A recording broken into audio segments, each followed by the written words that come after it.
Baby Reindeer is 2024's biggest hit, big screen and small screen, causing a stir on and off camera. He says, Richard Gadd, he didn't see you as a villain, but as somebody who is unwell and needs help.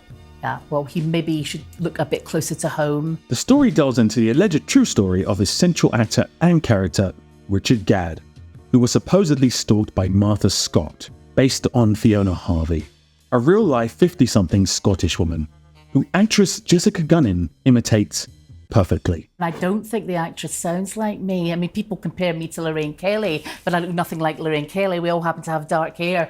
No, it's part of the act, apparently. It's anti-comedy, it's called. Well, certainly that. Yeah. So true. What the show gets right is never allowing its central protagonist to be seen as an angel, by showing him in a contentious light and not totally blaming his antagonist for the outcomes of the events. And by doing so, it taps into a sense of our own morality when it comes to making judgments about our choices and actions. None of us have pure thought, 24/7, 365 days a year. But I want to talk about the biggest fault of the show, the writing. Now, the old adage is show, don't tell. There's nothing worse than a film or TV show telling you every damn thing and not showing you a damn thing. It has little to zero impact. Imagine someone told you about their experience of climbing Mount Everest, using beautiful adjectives to describe the experience, really grabbing your attention as they do so. It's a great story. But now imagine actually being on Mount Everest, at the peak, and overlooking your magnificent achievement.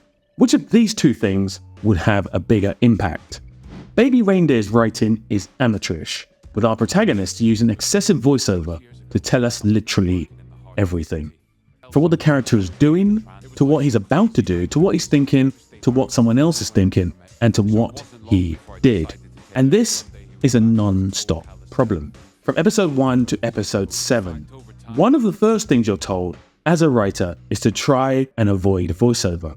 Let the character's actions dictate the audience's perceptions, allowing them to come to their own conclusions.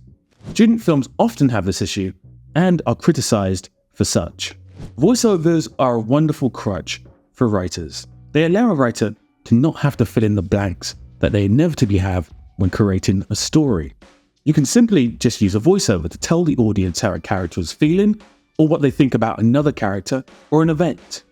Baby Reindeer's writing comes across as the skill sets of a new writer who consistently uses crutches to get from one event to the other, relying on voiceovers rather than the decisions and emotions of the characters and the actors to make a point.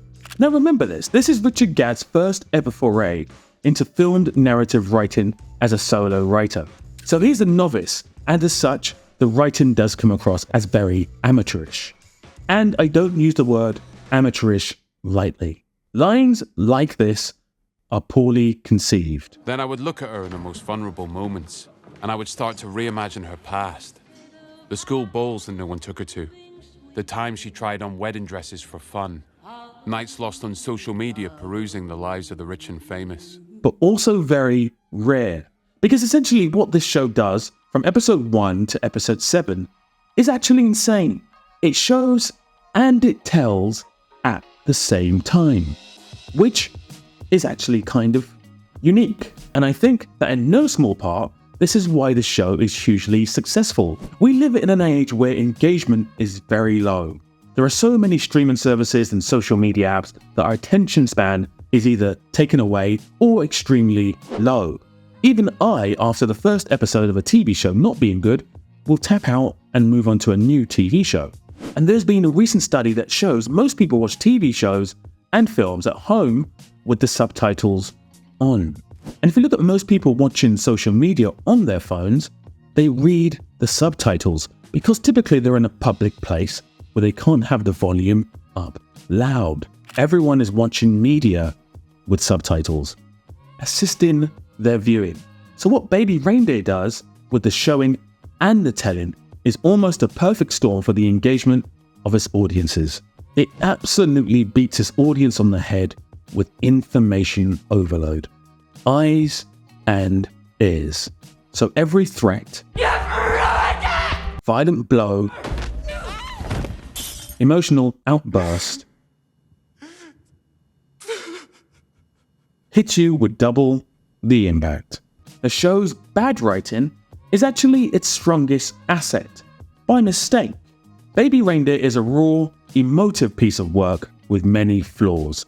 But Richard Gadd, the creative team, and the cast deserve all the success they have garnered.